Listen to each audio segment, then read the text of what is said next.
Oh, good morning, everyone, and welcome.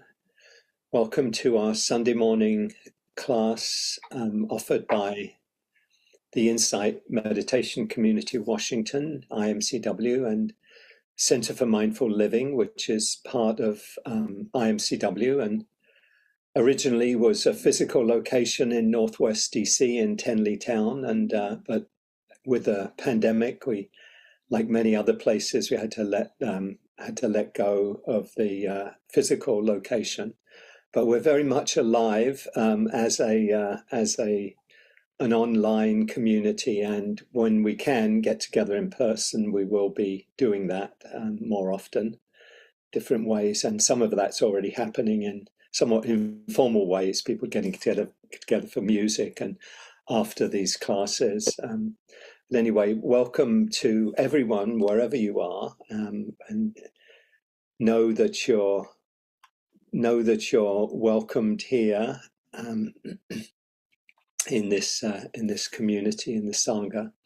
I'm Hugh Byrne. I've been teaching the class on Sunday morning for going back over 20 years now, and always good to be together at this time. There's so much happening in the world that I think I certainly give thanks on a regular basis for having these teachings and these practices as a way of, remaining relatively steady in the midst of all of the, particularly I think all of the drama, all of the intensity, and it's been another very intense week, and coming home. As Martha Postlethwaite's poem "Clearing" speaks about, creating a space a clearing in the dense forest of our lives. Being able to step out of the, all the mind states that we get pulled in, understandably and naturally during our lives, to be able to consciously pause and come home. And I think we all know, what a gift that is, to be able to just come back and say, what's happening right now? What am I aware of in this moment? Because the mind is so often focused on, what might happen, what could happen, what has happened, how we relate to that, all of the stuff that the mind does so well. And to be able to just take a pause in the dense forest, come back and visit ourselves in a more authentic way, I think is a great gift to ourselves, and as we speak about often, is really a path to great freedom in our lives, to untangling ourselves from all of the entanglements we get caught up in.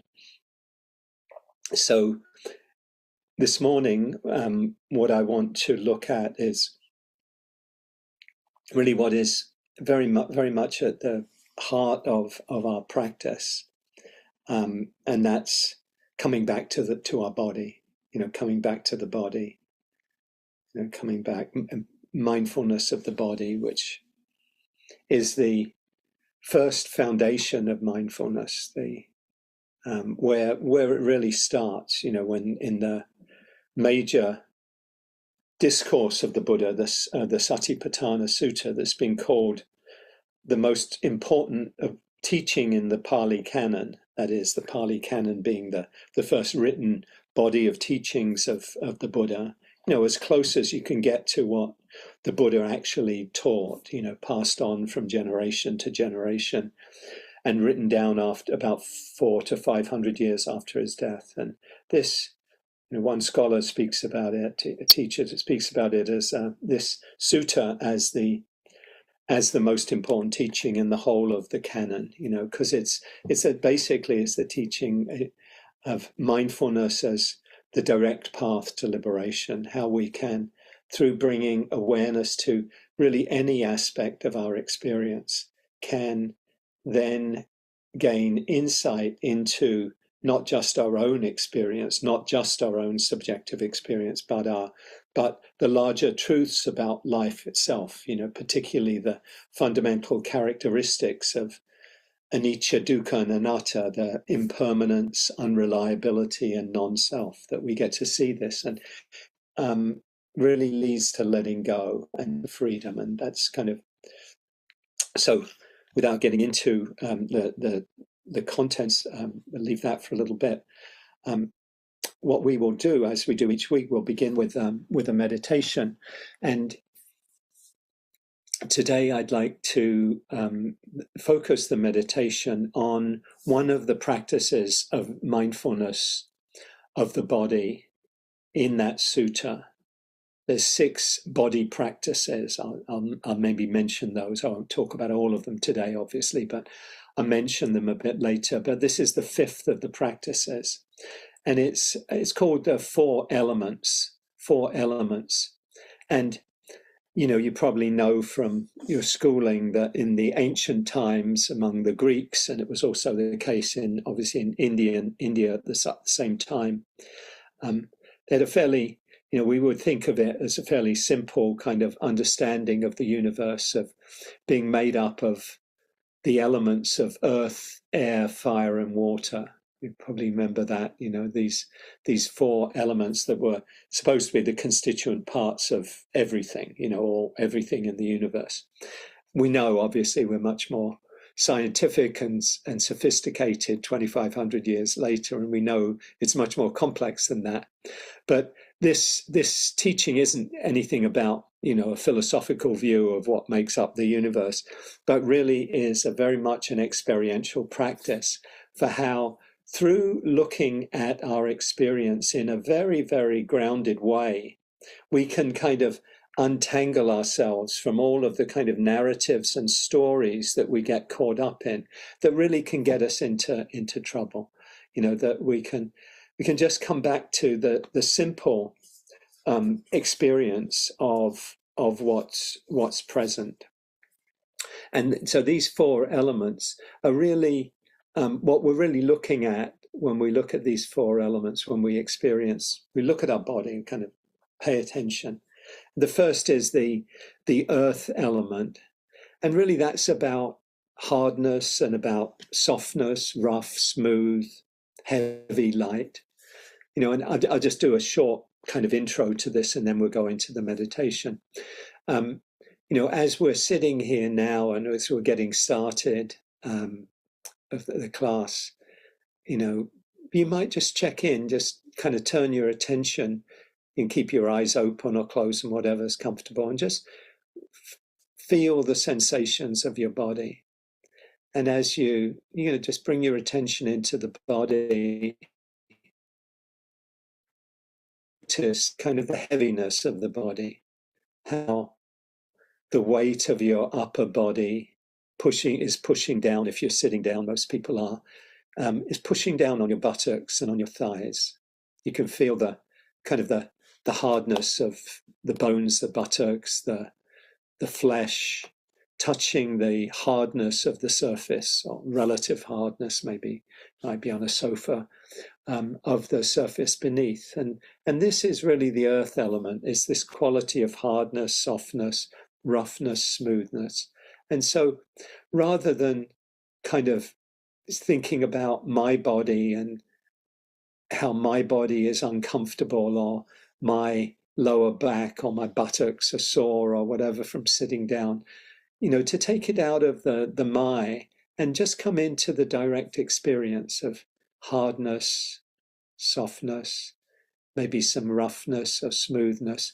Maybe a part of your clothing feels a little rough on your skin, or maybe it just feels very, very smooth.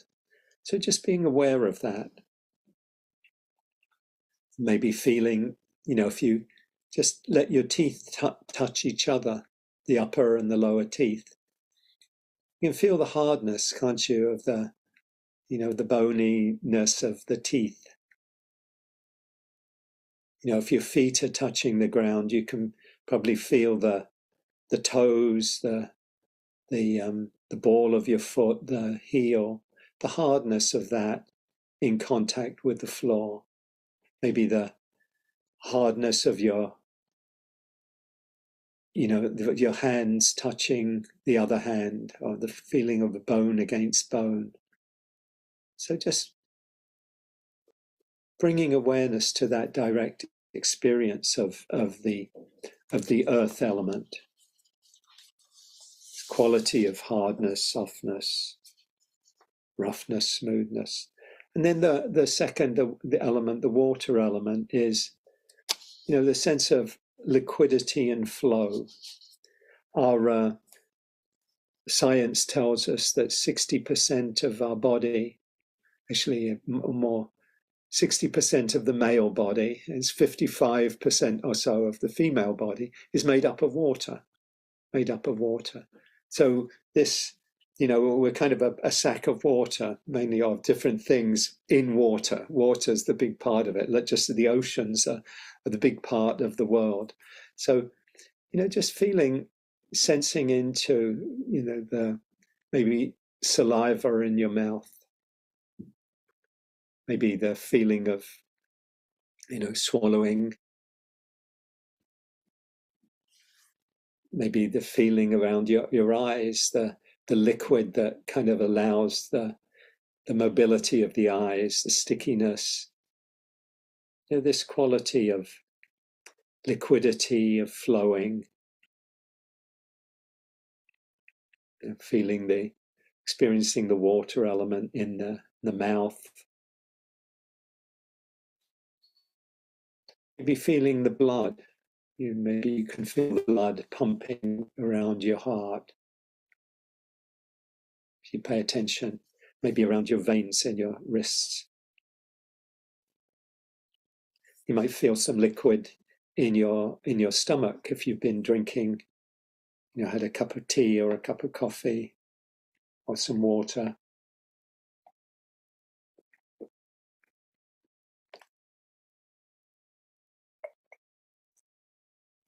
Just taking a sip of my lemon ginger tea and experiencing the fire element of the heat of the water, of the tea, and of the liquidity as the tea comes into my mouth and down my throat, and the hardness of the cup, maybe the hardness of feeling of swallowing, the flowing nature of the air. So the fire element, the temperature, heat, the heat of the body. Just feeling maybe some heat in the belly, maybe on your skin, might be feeling a little bit warm. Maybe you feel some coolness of the air around you. So what we're doing really is just we're experiencing the body in a kind of impersonal way, not making it about me and my discomfort or my comfort, but just the direct experience. How does the hardness feel, or the softness, or the warmth, the coolness, the liquidity, the consistency, the flow of the liquid in the body? And the air element, the air particularly noticeable in our breathing. Breathing in and breathing out. Just that flow of air in the body, through the body. Maybe, if you're digesting food, there'll be some of that air element.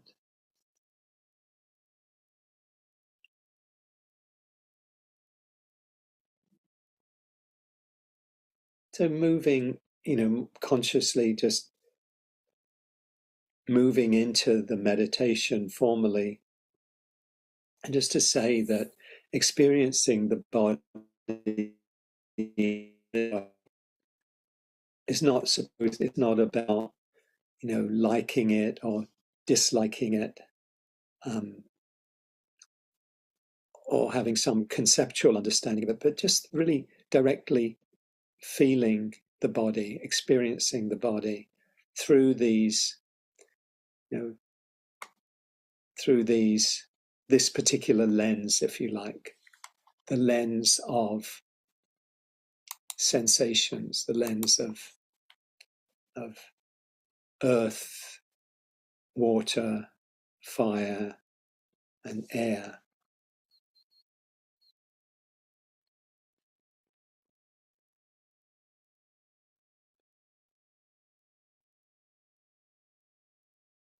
So just inviting the body to be here, to relax,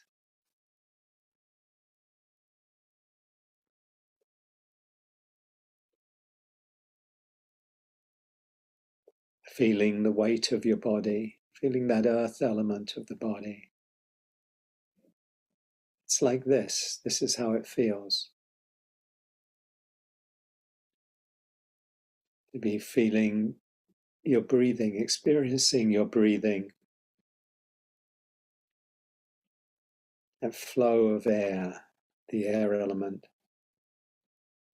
As you breathe in and breathe out,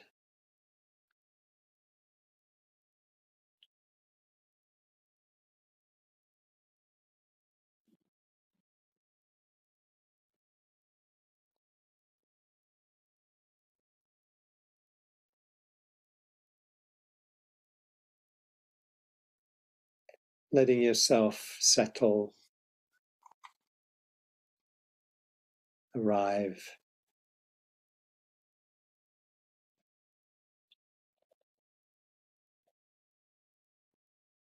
Now, if you just do a scan of your body right now,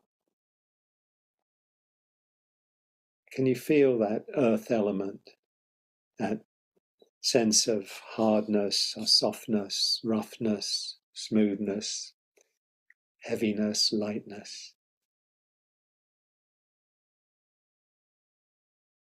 Maybe the weight, the feeling of gravity at the shoulders, the back of the upper back,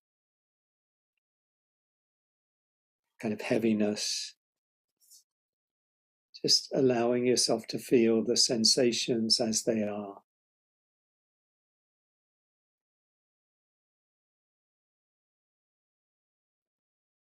The hardness of contact beneath you.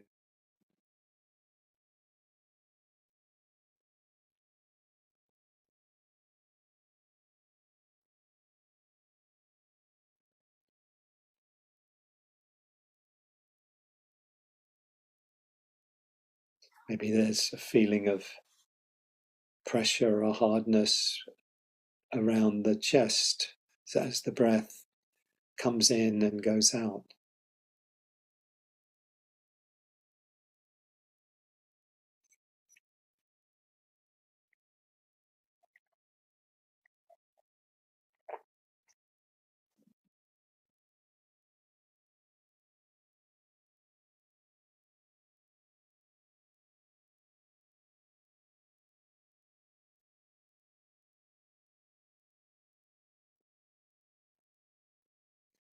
Scanning your body, can you experience the water element? Can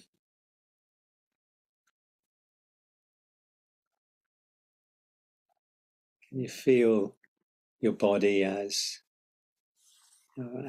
as liquid?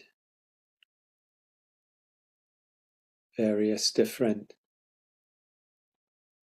flows of liquidity through the body,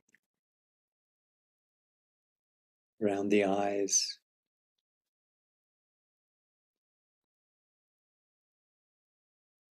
in the mouth, around the tongue, the throat.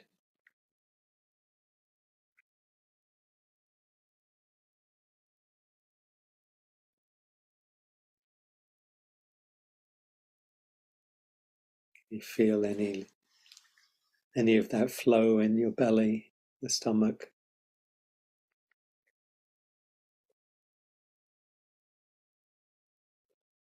You feel any of the flowing of the blood through your veins.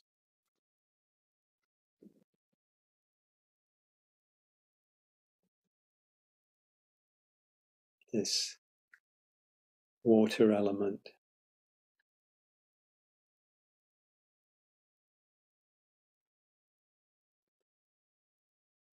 And looking through this lens of fire element, of temperature. Now, do you sense areas of warmth in your body?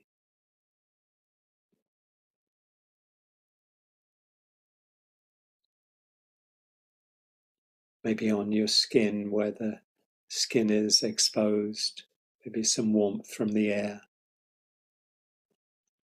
Maybe there's inner warmth there in the belly. Maybe there's warmth in the hands and the feet, maybe from tingling, from movement.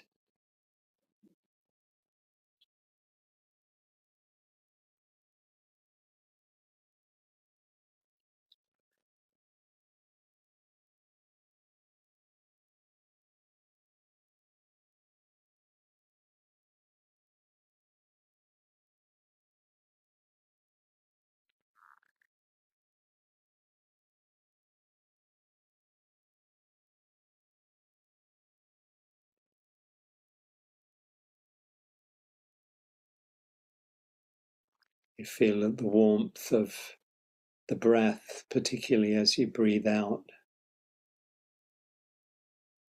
The cooler air as you breathe in. That change in the temperature from the in-breath to the out-breath.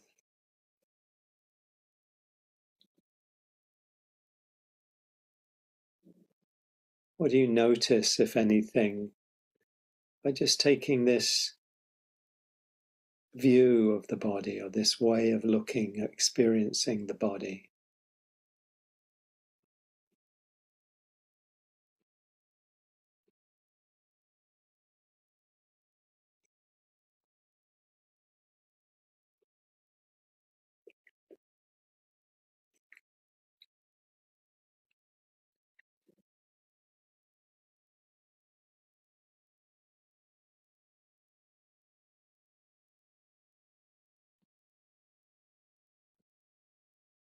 Experiencing the air element,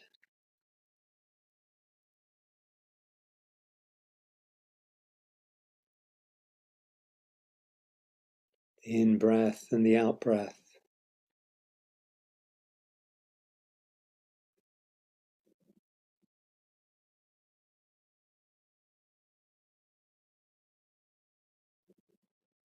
Feeling the nostrils, in the mouth,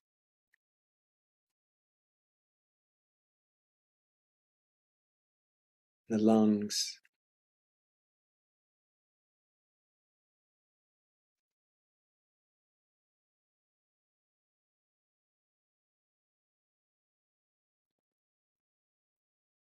Experiencing the body really as sensation.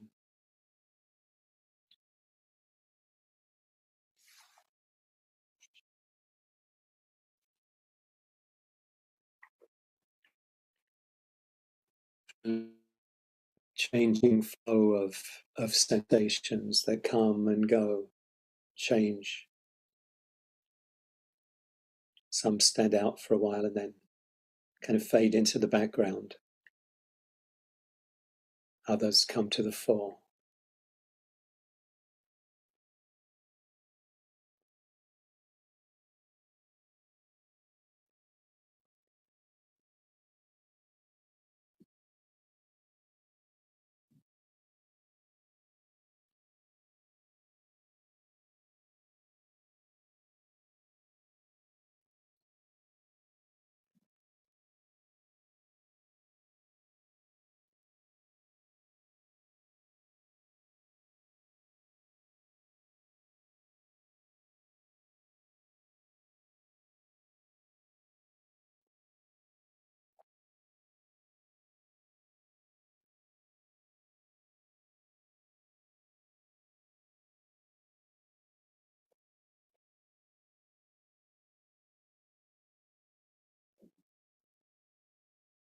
And just being able to come back if the mind goes off into thoughts and plans and memories. Just come back to what am I aware of? And we come back to the solidity of the body, the contact, the hardness, the earth element. Back to the warmth, coolness, the fire element.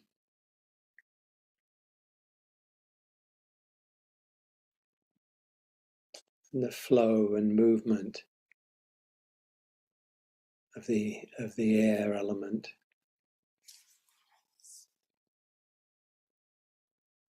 And the liquidity, the consistency of the water element.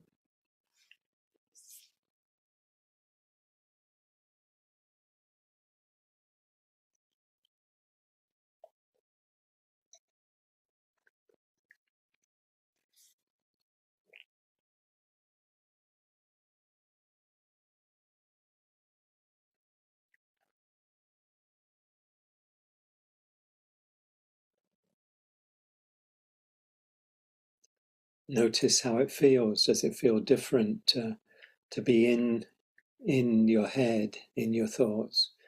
How does it feel when you come back just to this?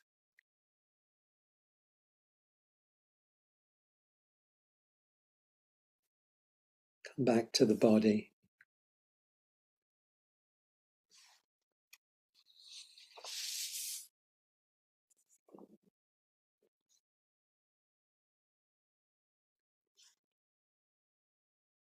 The body is always here.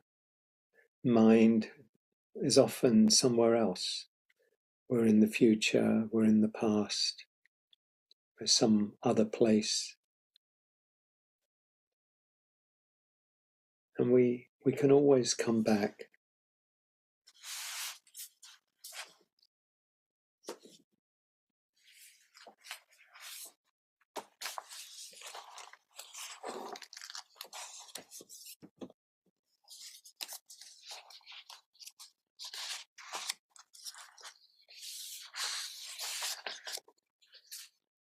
Come back to the poem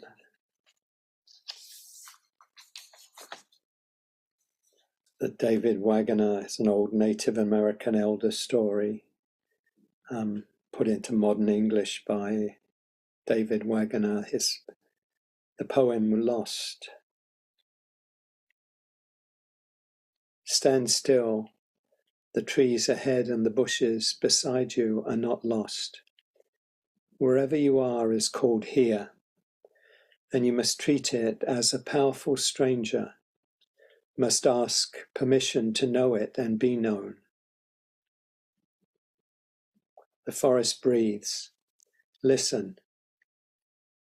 It answers, I've made this place around you. If you leave it, you may come back again, saying, here. No two trees are the same to raven. No two branches are the same to wren. If what a tree or a bush does is lost on you, you are surely lost. Stand still. The forest knows where you are.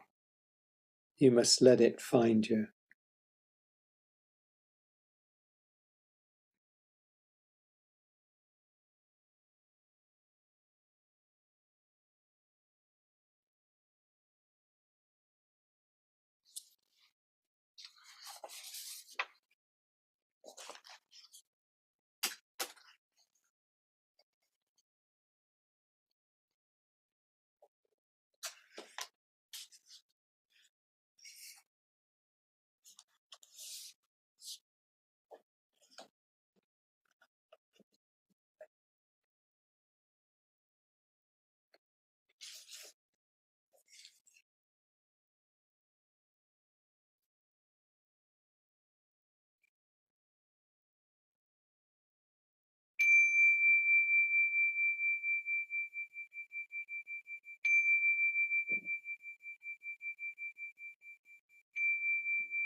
So take your time coming back into the group, into more outward looking awareness, looking round, seeing everyone here. Welcome if you joined us after we started. I want to share this now because I know sometimes people have to leave a bit early. That next week we're going to have a kind of a special session. We began a tradition 3 years ago, and I have Cassie to thank for the kind of framing of it. That we, when my mother died in August of 2018, I shared some things after that and reflections, and then a year later, we were still in person, and we had the idea that we talked about kind of remembering people that we'd lost, and Cassie brought to my attention the Jewish tradition of yahrzeit, of remembering a loved one on the anniversary of their death, and since we'd all be remembering people at different times of the year, we've just been doing it in August, and so what we're planning to do this next Sunday is invite everyone, if you'd like to bring along, and no obligation at all, but if you would like to, a memory, a poem, something, remembering a loved one in your life, somebody, it could be somebody, dear, a family member, a close person in your life. It could be a pet. It could be somebody you didn't know personally, but you had a lot of respect for or love for, a teacher or a public figure or whatever it might be, but somebody who just really means something, means a lot to you. And so what we would do is we just have the regular meditation. We have a meditation, maybe some poems, but we won't have a formal Dharma talk. But we just open it to everybody to share. I mean, maybe have 45 minutes, people sharing, what they'd like to, maybe a minute each or whatever it might be. So just wanted to put that out there and invite you, if you would like to, obviously invite everyone to join us, but if you'd like to bring some memory along, I have my yahrzeit candle here that I light, particularly in my mother's memory, and various things. And I'll be at the beach, but I'll take them along with me. But be teaching from there. So anyway, I just wanted to give everyone a heads up about that, and let me know if you have any questions or thoughts about that. But that's kind of the idea for next week. Share other announcements and things for the end, but I wanted to kind of broaden out this. I'd be interested, please feel free to share if you'd like to in the chat, anything that you might have noticed in that meditation. It's not one that I do a lot. It's not one of the most common meditations, mainly, often practicing mindfulness of breathing and practices relating to the breath, the body. But this is a classical teaching, a classical practice in the Buddhist tradition, and I find it can be very helpful at times. So if you have any thoughts about it or questions about it, please feel free to share about that. And so just kind of broadening out to mindfulness of the body as a whole. This is a huge area, so I'm just going to kind of touch on it in a way fairly briefly today. Thank you, Cassie. Reminded you of a rotation of consciousness meditation for grounding. Thank you. Bettina, I love the meditation.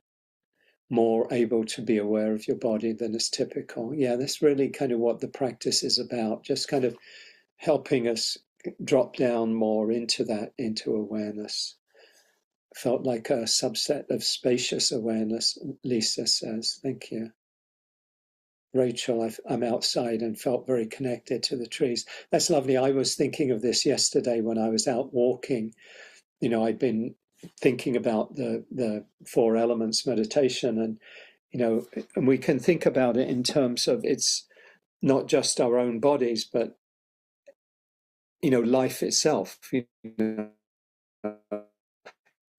The trees down the path and that we walk, they're there for probably 80, 70, 80, 100 years, and really, really kind of pretty big and solid. And you think of that, that really is the earth element. That's kind of earth, manifesting, and it's what's here in us too. That same solidity, and it's a reminder really that we have other wonderful qualities of consciousness, but one kind of more negative aspect of it is, to separate ourselves, see ourselves just as these kind of atomized individuals. I'm here, you're there, these people are there, and we lose that connection, lose that relationship or the understanding of that relationship to all of life. So this, I think, can be quite helpful in that way.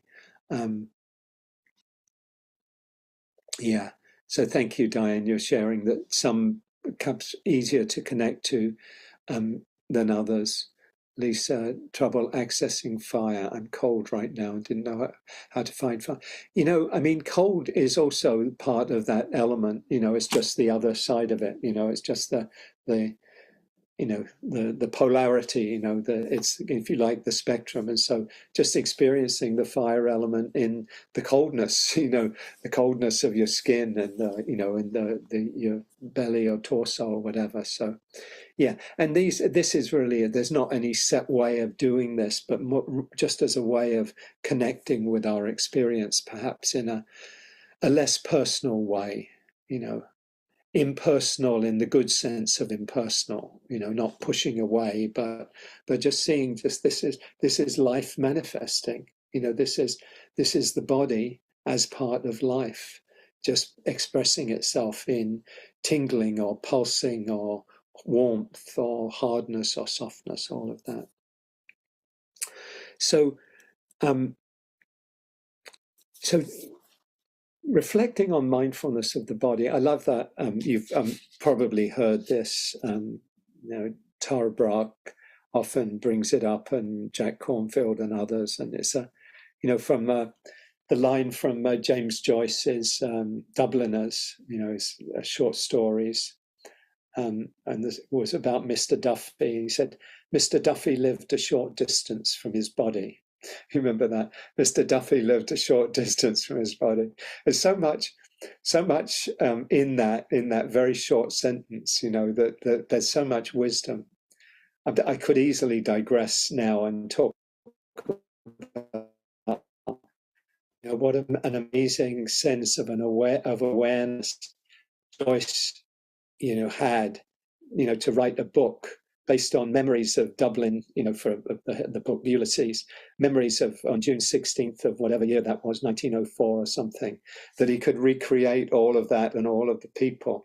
And it reminds me of a little bit of Mary Oliver's kind of the awareness that she brings to her poems, of like just seeing things in just really fine detail. And what a gift that awareness is, that, even anyway, but just that noticing of Mr. Duffy, how he was separated from his body. And I think of this and how, how easy it is and how common it is for us to be disconnected from our bodies. And really the price we pay for that separation, for that being cut off. How much of the time we can live up here, just in this top few inches of our bodies, in our brains, in our thoughts. I think of, particularly if we're stressed, and we go into that, that, or we're anxious, with lots of thoughts, lots of worries about, what might happen, about the future. What happens is we really disconnect from our bodies. We disconnect from awareness of the bodies. There's still a lot happening in the body. If we're stressed, the body is kind of expressing a whole lot. There's normally, there'll be tightness, there'll be tension, there'll be, all of these elements we talk about be very, very alive in the body, but we're not there. We're not aware of it. We're up here. We're thinking about, oh my God, I'll lose my job and this will happen or that'll happen. And then it's all it's on the story narrative level. Think of so many other situations where we're caught up in habits, where maybe we eat food unconsciously, and we're really quite disconnected, or can be quite disconnected from what does the body actually need at that time. What am I feeling when I'm eating? We're kind of eating with our minds often, aren't we? I mean, often we're doing that. We're unconsciously eating, and I've worked with people who had issues around eating, not necessarily an eating disorder, but some issues of unconsciousness. Maybe they put on a lot of weight, and how, it's talk about, well, what do you notice when you go to the freezer for ice cream, and, a person would say, well, I just kind of remember feeling something, maybe I'm feeling, he's feeling anxious, and then there's a kind of oh yeah, I can have some ice cream, and then I say, well, what happens then next? Well, the next thing I've eaten it, and so it's like gone blank. It's gone into unconsciousness. I mean, or the person has gone into unconsciousness, and yet the process has gone on. We've done it, and similarly, how people, and sadly, I mean, often women, with issues around the body and how we're supposed to look, and how the culture is telling us, oh, we got to look a certain way, and how, we can, often women, not eating enough because of an image of what they think they should be looking like, and all of that, and how painful that is, how much suffering there is in that. And the body. So just to say that, as I think all of us know, we get disconnected from our bodies, and there's a tremendous wisdom in being able to come back to the body, and that's really what the Buddhist teachings of mindfulness of the body are about. They're about recognizing that the body is where we live our life. That we probably know the names of the books on trauma. The body keeps the score, the body bears the burden. How the body remembers, the body knows, the body has experience of these things, and almost, and probably down to, I'm sure, down to the cellular level, and yet we're often, much of the time, we're really disconnected from the body, our bodies. And I think that's a source of a great deal of our suffering, is in that disconnection. When we get swept up in our emotions, or swept up in our thoughts, and we lose that connection with our bodies. Think of the extreme example of somebody who's caught up in road rage. The mind is in this place of anger, I've got to do something.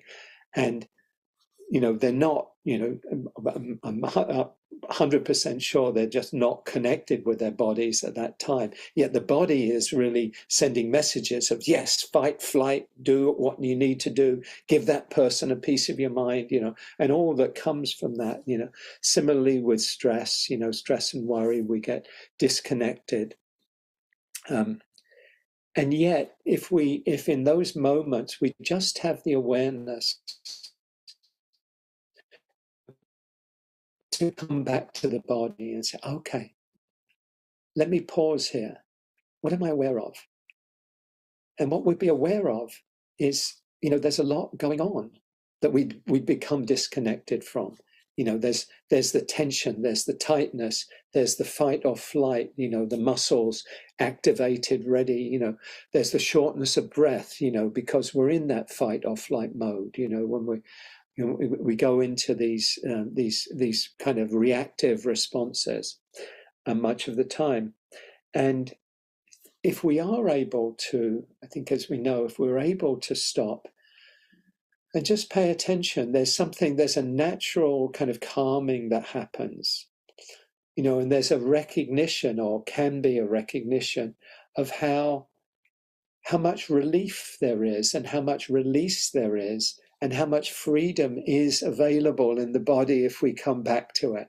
I mean, even as I'm talking, and I get a little excited about what I'm saying, and and then I kind of bring my awareness back. There's a kind of a natural relaxing back, and the breath tends to deepen, and it kind of, oh, okay, yeah, this is coming back into equilibrium. If I'm in fight or flight, I can come back into, connecting with the parasympathetic nervous system, out of the sympathetic, the activation mode, into the rest and digest mode, and come back. And so there's a huge gift in coming back to the body. I've shared at other times the quote from the Tibetan teacher Mingyur Rinpoche, where he says, ultimately your happiness depends on choosing between the discomfort of being aware of your mental afflictions and the discomfort of being ruled by them. Either way, we've got discomfort, discomfort in the awareness, noticing discomfort that I am caught up in something, but then that becomes a way out of the discomfort. But if we just keep acting out the habits, the patterns, the way we've done things over and over, then we just keep that cycle going. We're being ruled by these habits, these patterns, this unconsciousness. So coming back into the body is coming back to consciousness. The trauma, the researcher, teacher Bessel van der Kolk has a nice quote. He says, once you start approaching your body with curiosity rather than fear, everything shifts. Once you start approaching your body rather than fear, everything shifts. And I think in a lot of the trauma work, that's kind of what we're doing. Rather than defaulting to the fear, to the trauma, the story that's there, we actually find ways, skillful ways. They're mindful ways, even though they don't always use the language of mindfulness, but they're mindful ways of coming back to the direct experience. And sometimes with trauma, obviously, we've got to do it very, very carefully, very gently. It doesn't serve in any way to just dive back into the middle of it. I mean, I think very, very rarely it serves to do that, but to do it gently. Peter Levine, did trauma, healing, a lot of work in that, has a practice of pendulation, of just going back and forth between a kind of activated state in the body and a more resourced or more balanced state, pendulation and titration, doing a little bit at a time, just going as far as you can, opening, and then if you need to, stepping out again. And so, it's not simply just be aware of your body as it is. Sometimes, there is a lot that we're carrying, and so at times we do need to do it in a very gentle way. But the answer really is to come back to the body. If we want to untangle ourselves from the, all the entanglements we get caught up in, coming back to the body is really a fundamental way of doing this. I want to read you a little bit from Gil Fronstel. Many of you be familiar with Gil, teaches out at Spirit Rock in California and out in Redwood City in the Bay Area, California. He's speaking about mindfulness of the body and his own experience when he first came to meditation. He says, "I did not begin my Buddhist practice with any intention to discover my body. I had no idea that the body had any importance to the path of practice, except as something to place on the meditation cushion. Even during the early months and years of my meditation practice, when my body painfully revealed areas of tightness, tension, and psychological holding patterns, I was convinced that these physical difficulties were nuisances to be ignored or transcended, rather than the actual substance and unfolding of the practice. Slowly, over the years, as my body began to come alive, I was, and still am, repeatedly surprised at how much awareness, love, and compassion are found in and through the body. I've learned that mindfulness of the body is the foundation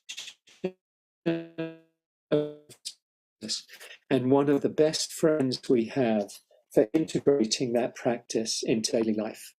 I love that. I love that experience of his, because I think it's one that many of us share. Not maybe some even more so than more extreme than Gil, maybe some less so. But I think we all know that feeling of like, oh, the body as this is kind of the vehicle that we use, but it's really the head that's in control. That kind of is in the a little homunculus on the top, driving everything. Carrying this big body carrying us around. But the body is really at the heart of our practice. It's fundamental to Buddhist teachings. The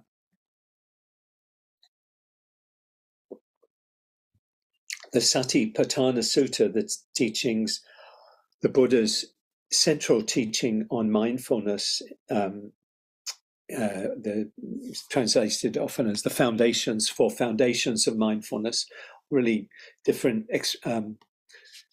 ways we experience mindfulness.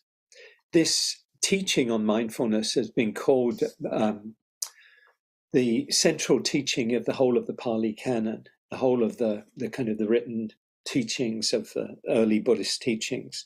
And at the heart of this teaching of the Satipatthana Sutta is the teaching of mindfulness of the body. It's the first foundation of mindfulness. And what I want to share today is I'll share a few of the Buddha's quotes about mindfulness of the body and just a few reflections. And because of time, I'm not going to talk a lot more today. But think of this as a kind of beginning of other talks on mindfulness of the body, because there's many different practices of mindfulness of the body, many different approaches to mindfulness of the body. But just give this as kind of, in a way, as a bit of a foundation. This is what the Buddha said: within this fathom-long body is found all of the teachings, is found suffering, the cause of suffering, the end of suffering, and the path to the end of suffering. So you might recognize there the Four Noble Truths, that the Four Noble Truths are really in the body. We experience suffering in the body. We experience the cause of suffering, clinging in the body. We experience the freedom of letting go of suffering in the body, the Third Noble Truth. And we experience the path of practice of letting go of clinging in the body too, in awareness of the body. This is another quote from the Buddha. There's one thing that, when cultivated and regularly practiced, leads to spiritual intention, to mindfulness and clear comprehension, to vision and knowledge, to a happy life here and now, and to the culmination of wisdom and awakening. And the Buddha asks, and what is that one thing? Mindfulness centered on the body.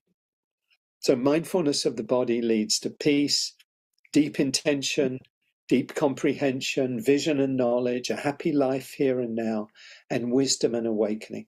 All of this comes through mindfulness of the body. And then finally he says, if the body is not cultivated, the mind cannot be cultivated. If the body is cultivated, then the mind can be cultivated. So basically saying it's actually a prerequisite for cultivation of the mind to practice awareness of the body. If we don't do that, we're dealing with ourselves and our experience in a somewhat of a disconnected way. If we're dealing with thoughts and emotions in a disembodied way, then we're missing a lot of the picture. I think that's really what the Buddha is getting at. If we just deal with emotions as though they're somehow operate on the idea, operate just on the level of the mind and concepts and ideas. I mean, as we know, we experience our emotions in the body. I mean, fundamentally in the body, and so we need to practice mindfulness of the body. The Buddha himself, before his enlightenment, practiced a kind of an unwise approach to the body, as you probably know or remember from reading and hearing. That he practiced austerities, where he would live on a grain of rice a day, go, punish the body, go out in the bitter cold at night, go out in the heat of the day, and not worry about the body. Just treat the body as kind of an object, and the mind as being really what's really in charge. And that in some way, that if you punished the body enough and kind of negated the body enough, and that's there in a lot of religious traditions, flagellation and the body being bad, and a lot of harms come out of that as well. But the Buddha went down this unwise path before his awakening, but then he realized, he actually remembered a time from being very young, when he was a child on his father's estates, and how during, I think it was a harvest festival, he fell into a state of deep calm and remembered that here he was almost at death's door through punishing the body, and he has this memory of a feelings of calm and bliss and well-being. And he recognized at that moment, that it's not bad to feel the body, to enjoy the body, to feel, the joy in the body. It's not wise to practice punishing the body. And that's when he decided to take food, to get healthy again, to eat and nourish himself. And he did that, and then still having the diligence and the commitment to, really sit and really explore the mind and the body. And he experienced awakening 2,500 years ago, actually through practicing mindfulness of the body, specifically mindfulness of breathing. So it was through that practice that the Buddha himself, awakened. Gill, in his little book, I don't know if people are familiar with this book, but it's a lovely book, The Issue at Hand. So a very slim book, but a lot of wisdom and a lot of compassion in that book. It's actually a free book. I think you can still get it through the center out in Palo Alto or Redwood City, the Insight Meditation Center there. He quotes a great Thai teacher, I think it's from Thailand, Ajahn Buddhadasa, who says, "Do not do anything that takes you out of your body." Do not do anything that takes you out of your body. I think that's really a powerful reminder. So what I just want to share in the final couple of minutes today is that mindfulness of the body in the Buddhist teachings is really a foundational practice. It's an essential practice for awakening. The more we come back to the body, to our direct experience in the Buddha, in the moment, in the present, the more we are able to see the truth. So just as we finish up this piece of the class today, I invite you to just check in with your own experience of the body right now. What is your body telling you right now? What is it saying to you right now? Not necessarily that you need to do anything, but just to be aware of. What are you noticing? What's here? And what happens when you meet what's here with compassionate awareness, compassionate curiosity? Just letting this moment be as it is.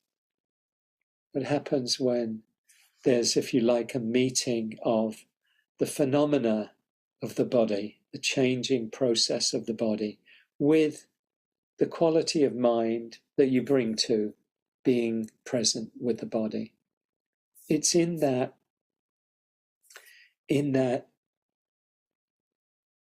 coming together of this moment, this moment's experience, which will be different for each one of us.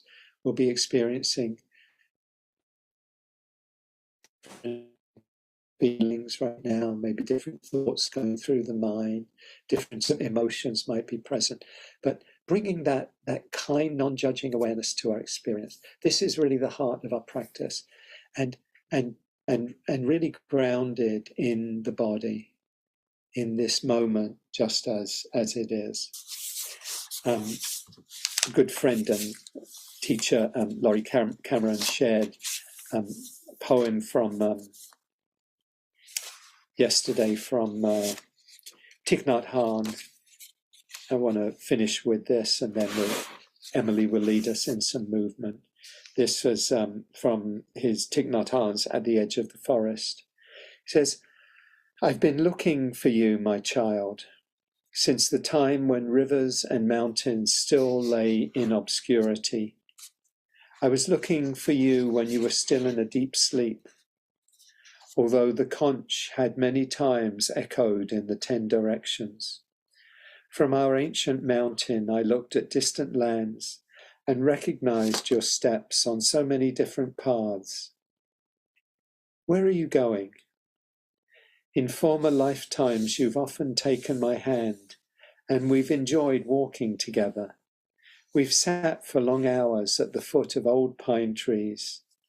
We've stood side by side in silence, listening to the sound of the wind softly calling us, and looking up at the white clouds floating by. You've picked up and given to me the first red autumn leaf, and I've taken you through forests deep in snow. But wherever we go, we always return to our ancient mountain, to be near to the moon and stars, to invite the great bell every morning to sound and help all beings to wake up."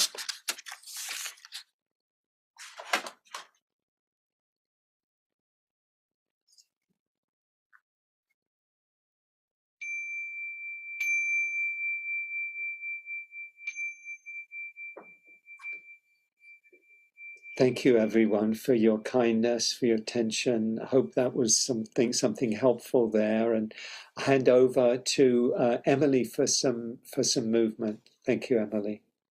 Thank you, everyone. Yes, let me invite you all to stand up and just open up, feeling your limbs stretch out in any way. Breathing into your rib cage, exhale, soften, lowering your arms, and then swing. Just, here we go, allowing your arms to swing out, away from your body, enjoying the air, that element of air against your skin.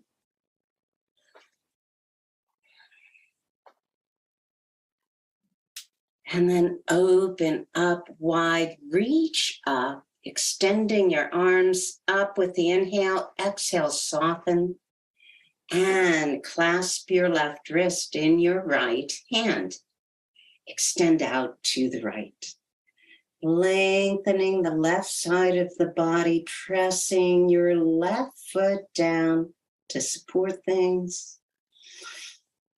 Exhale, soften. And inhale, switch wrists and extend out to the left. Breathing in. Exhaling, softening here. And back to center. Float your arms down. Roll your shoulders together. And roll them the other way. And then roll them independently. And the other way.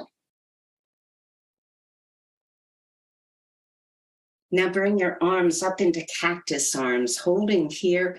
Just press on your feet, bend the knees just for a moment, and then lifting up your torso.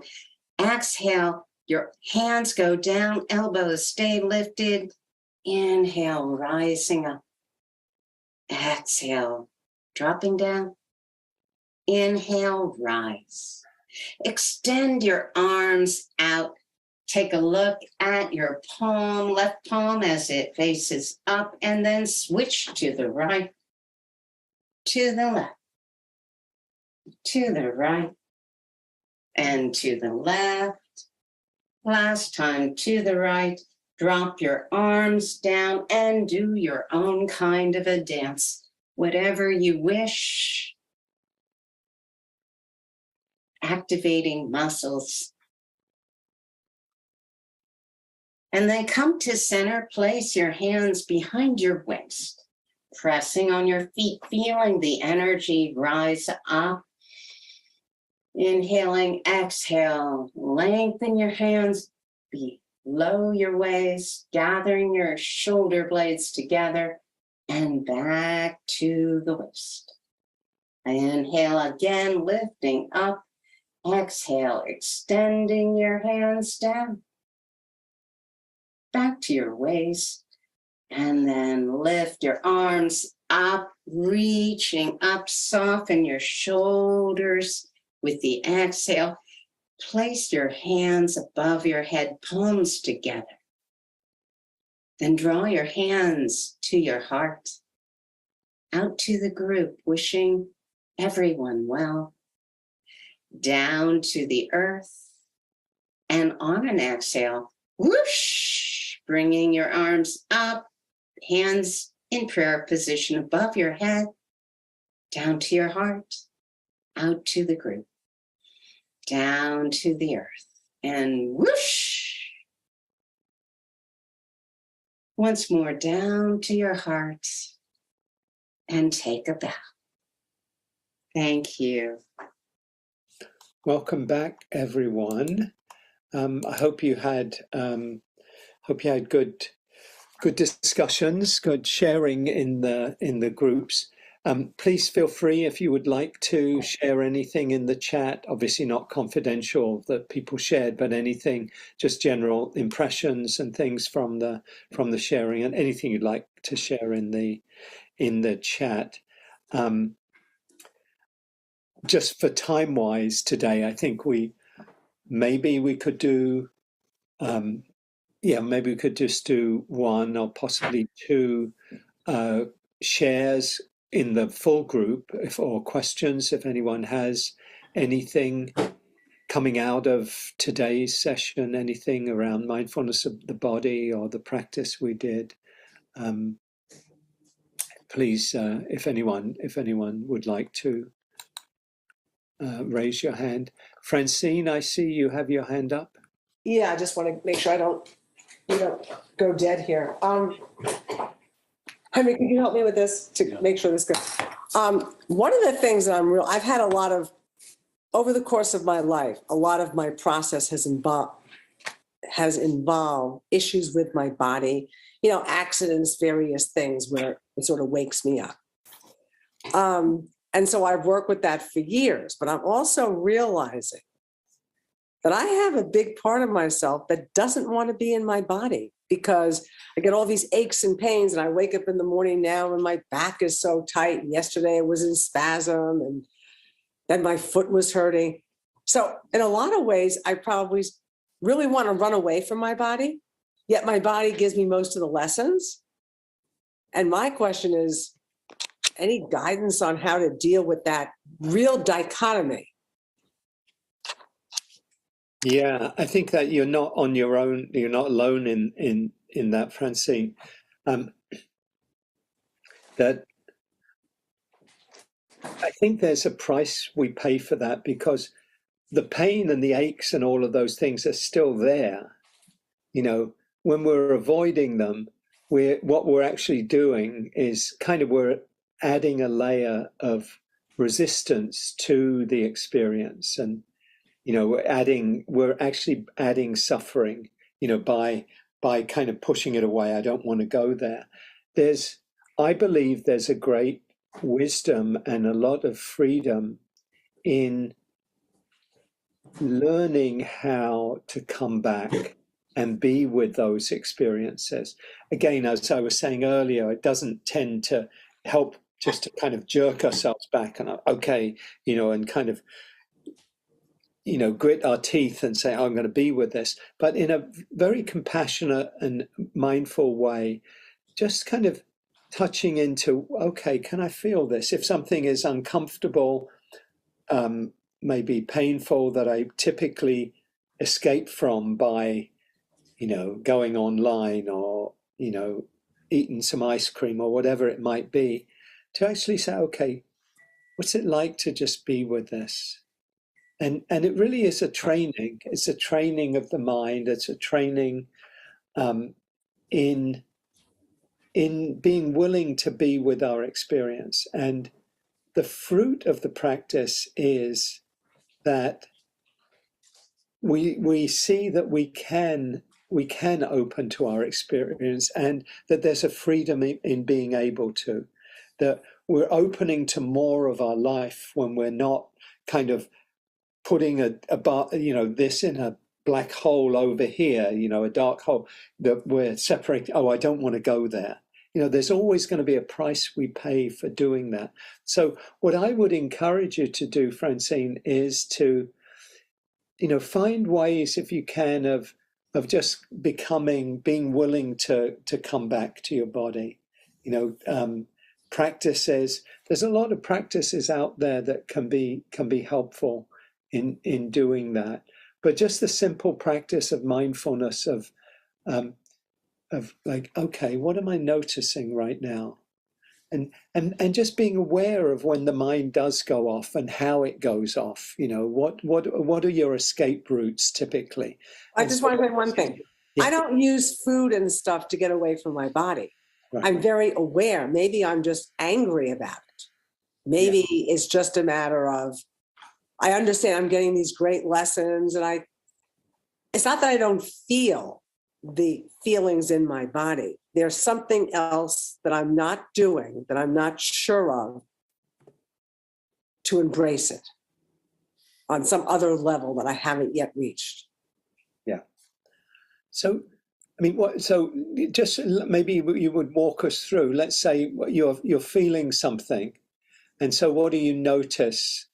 What typically comes up, if you could put yourself back into a situation? Well, this morning, you know, my left foot started to really hurt. Yeah. Really hurt. And I was like, so then I started to judge myself for taking an hour walk yesterday, and I should have done less, and I should have been more gentle. I mean, I think I go into a bunch of judgment. Yeah. Yeah. That's, you know. Yeah. So that's a place to start, to see, okay, there's this difficult or painful or uncomfortable experience. And where my mind is going is, I'm blaming myself, I'm judging myself. Okay. So when you notice you're doing that, can you just meet that judgment rather than fueling it? What we tend to do is, you know, one voice says, yes, you should have, and yeah, you really should have done that. And then kind of, you know, right, proliferation. Rather, when you see that pattern developing, that, you know, the habit developing of just kind of going off into judgment, just kind of, you know, bow to that part of you that's wanting to take care of yourself and say, thank you.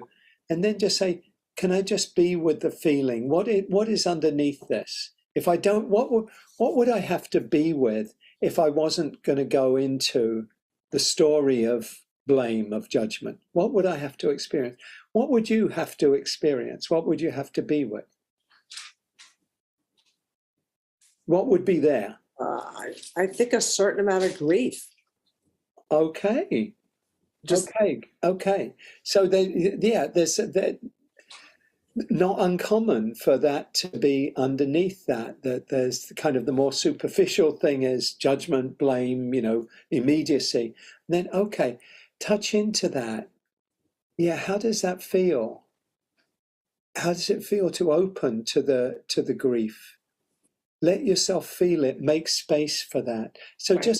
just like, there may be other layers to unpeel, but it comes from that willingness to stay, to notice when we go off, not to Right. make it a problem, but just notice and just invite ourselves to just come back with a lot of compassion, a lot of kindness, because if we're working with and dealing with stuff that's been around for a long time and have been long time habits of mine,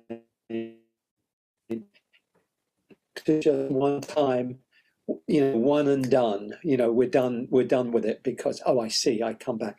We have to, in a sense, what we're doing is we're retraining our minds, our body mind, reprogramming it so that it doesn't go off in the habitual ways, that there is the willingness to stay in a compassionate way with the experience. Right. So that's kind of what the direction that the practice goes in. Just more and more kindness, more and more willingness to stay, more and more readiness to come back when the mind does go off into its, typical patterns. It's a process, it's a practice, it's a training over time. But if you go in that direction of just that willingness, that intention to do that, and just remembering why it matters to do this, because, hopefully you see some freedom that comes in this, or some opening that comes with it, or letting go that comes with it. I hope that's helpful. Yeah, thank you. Thank you. We'll leave this here for now. Let's just finish with a short meditation and some announcements. So just take a moment to check in with just what's present right now. Maybe taking a deeper breath or two.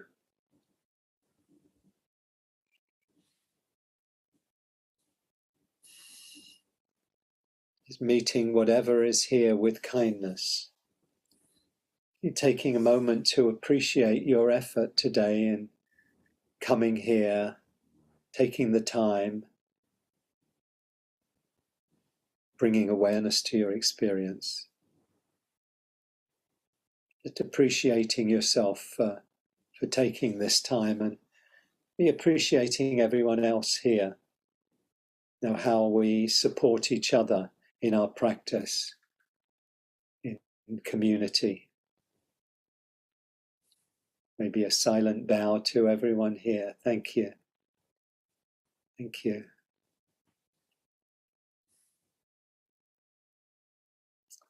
Maybe a reflection on, as you look at the week ahead, is there an intention that you might cultivate, deepen, or quality that you might want to practice this week?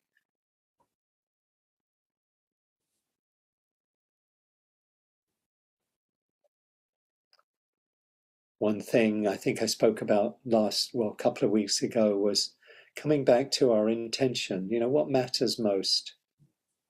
What matters most? And how do I make this intention, this aspiration alive in my days, in my life? For me, one thing that's been important is is a sense of diligence, a sense of commitment to what I need to do, to really be committed in a relaxed way, not a tight, tense way, but a real sense of diligence to what's important, what matters most, what helps me move towards greater freedom in my life.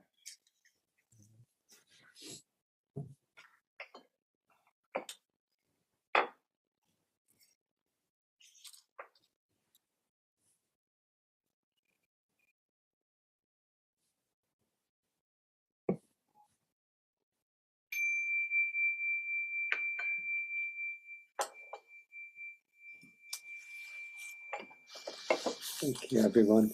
I'll just share a couple of things and then pass it over to Emily. Again, a reminder that next week we'll do the yacht site practice, the remembering of loved ones. So if you'd like to bring along, any memories, any mementos, any poems or reflections that we'll share as much as possible in the full group, but also in the chat, anything that people want to share next Sunday.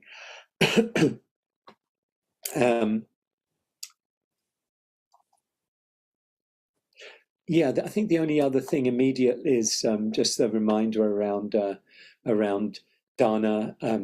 Emily's shared